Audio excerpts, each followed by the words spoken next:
वंदे गौ मातरम साथियों, आज का ये दिन हमारे लिए बहुत ही महत्वपूर्ण है, बहुत ही इमोशन से भरा हुआ है, भावनाओं से भरा हुआ है। आज के दिन एक बार मेठी की यादों को ताज़ा करने का ये दिन है। आज मेठी की बछड़ी जिसके देहावसान के पश्चात हमने उसका नाम भी मेठी रख दिया, उसने आज एक सुंदर स्वस्थ बछड़े को जन्म दिया। तो आज मेठी की पूरी कहानी मैं देश के सामने रख रहा हूँ। मुझे याद है उस दिन का वो दिन जब हम मलवा नाम के एक गांव में पहुंचे थे। मलवा गांव जो है, जैसा आपने सुना, 2007 के आसपास बाढ़ में पूरी तरह से डूब गया और इस गाय की माँ जिसका नाम था मेठी, उसे जैसे तैसे बचाकर बाढ़ से बाहर लाया गया। बहुत सारे प्राणों की आहुति भी उसमें चली गई थी। तो हम जब वहाँ पर पहुँचे तो वहाँ पर एक अबड़ा वृद्ध थे, चचा थे, जिन्होंने हमसे कहा कि ये गाय आप लेकर जाइए। हमने उनसे कहा कि आप इसका मूल्य क्या लेंगे, तो उन्होंने हमसे कहा कि इसके मैं आपसे 50,000 रुपये लूँगा। तो मैंने कहा, चचा ये क्या बात कर रहे हैं, आपने क्या देखा, ये आसपास की गांव देखा है और क्या दुनिया देखी है, 50,000 की बात कर रहे हैं आप। ये समय था 2007 का, जिस समय गाय मात्र 5 से 7,000 रुपये में उपलब्ध हो जाया करती थी। उस समय उस चचा ने हमसे 50,000 रुपये मांगे।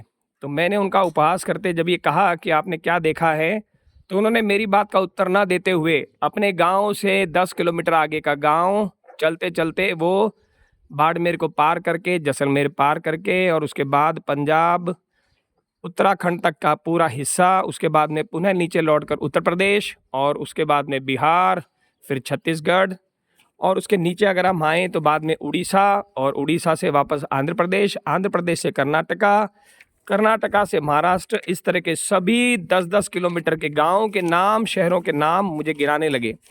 और थोड़ी देर में मैं उनके आगे नतमस्तक हो गया, उनके पैरों में पड़ गया और कहा कि चचा रहने दीजिए, मुझे शर्मिंदा मत करिए। अभी आप देखें, उन्होंने मुझे बताया कि बेटा, हम यहाँ पर जब भारी अकाल पड़ता है तो किस तरह से गायों के टोले लेकर बड़े दुखी मन से अपने परिवार को छोड़कर कई कई सालों के लिए बाहर निकल जाते हैं और बड़ी मुश्किल से इन गायों की नस्लों को बचाते हैं। अलग अलग क्षेत्रों में, अलग अलग गाँव में, गाँव के जो लोग होते हैं उन्हें बड़ा डराते हैं, कई बार धमकाते हैं, अपने खेतों में से रात को ही यहाँ से निकाल देते हैं।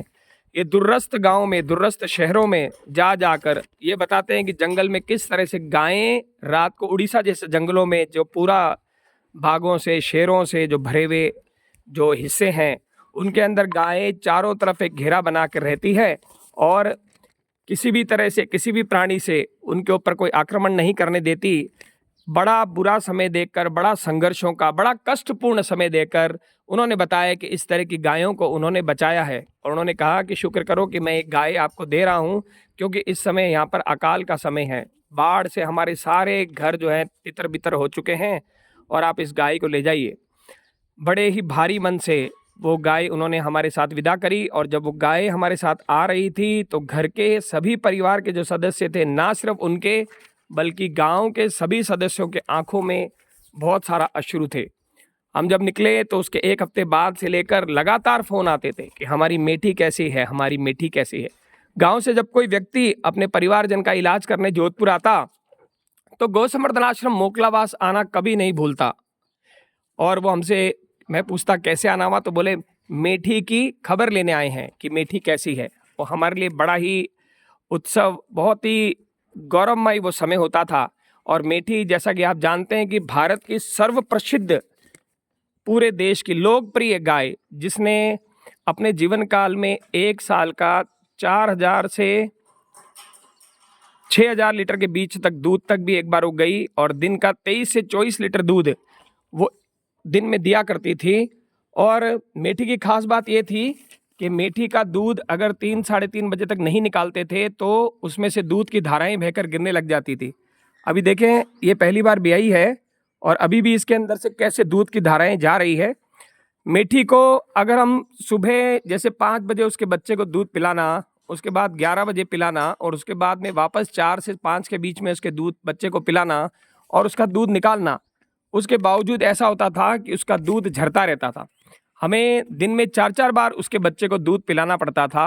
आज उसका एक बछड़ा, ये बछड़ी और इसकी जो बहन थी जो भी देश की लोकप्रिय गायों में से एक थी, उसका एक बीमारी के कारण देहावसान हुआ।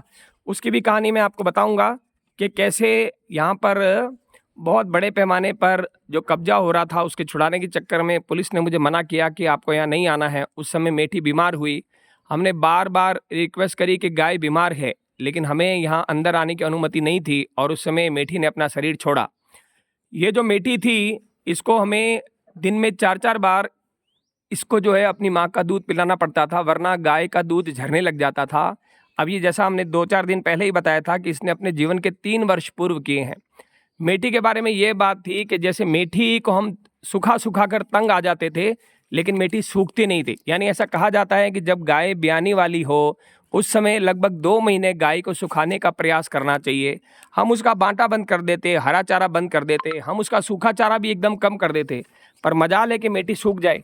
मेठी शाम को 4 से 5 लीटर दूध देती और सुबह ब्याह जाती। तो कभी ना सूखने वाली जो एक गाय थी, उसका नाम था मेठी।